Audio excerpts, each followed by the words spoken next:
आज सामूहिक महिला दिन ज्याचे आयोजन महात्मा फुले माळी समाज भगिनी यांच्याद्वारे आयोजित करण्यात आले।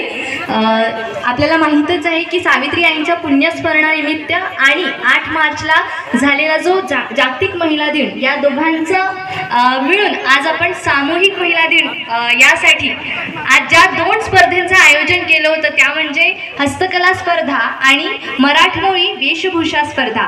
तर इथे यास आपल्या हस्तकला स्पर्धेचे प्रदर्शन जे करण्यात आलेले आहे त्या सगळ्या प्रदर्शनीमध्ये स्त्रियांनी ते प्रदर्शन केलेले आहे। म्हणजे हे त्यांनी दाखवून दिलेलं आहे की एक स्त्री फक्त घरच सांभाळत नाही तर तिच्यामध्ये प्रत्येक गुण हा तितक्याच पद्धतीने तितक्याच छोट्या छोट्या पर्सेंटेजमध्ये प्रत्येक गुण हा आहे। म्हणजे इतक्या